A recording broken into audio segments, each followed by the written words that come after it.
Hi everyone, welcome back to another video from Wake&Tech. Today in this video we are going to be learning how to check your Binance transaction history.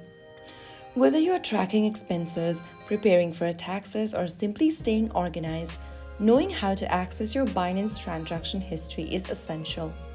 First, open the Binance application on your smartphone and log into your account.